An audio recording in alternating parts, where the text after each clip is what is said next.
আমি বিশ্বম্বর উপজেলার ধনপুর ইউনিয়নের রাজাপাড়া গ্রামের সীমান্তবর্তী এলাকায় জিরোপয়েন্ট সংলগ্ন বাংলাদেশ সীমান্তে উপস্থিত হয়েছি। এখানে আমার সামনে আছে আমার বেগুন চাষি।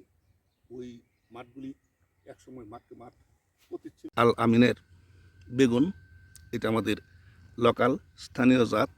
স্থানীয়ভাবে আমাদের চাষিরা ওইটাকে লাফা বেগুন বলে। বেগুনের সাইজ একটু গোলাকার, 2-1 কেজি হয়, কখনো কখনো সবচেয়ে বড় হলে 1 কেজি হয়ে যায়। আমরা লক্ষ্য করছি আলামিন তার জমিনে পরিচর্যা করতেছে।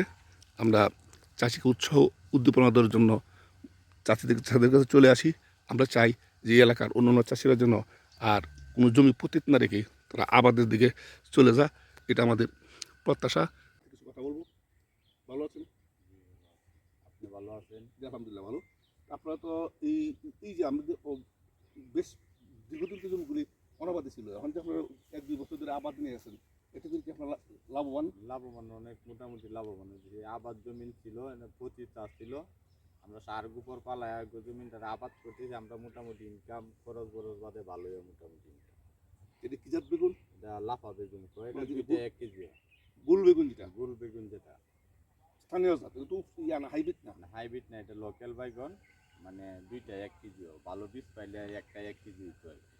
আচ্ছা, আবার ওষুধ দিতে হয়। লাভ সার জিপসাম লাভ সার, জিপ সার দিছি, আপনি ম্যাগনেসিয়াম দিছি বড় হইবার লাগে গাছটা তাড়াতাড়ি আর কি। এইসব মিলে দিতে হয়।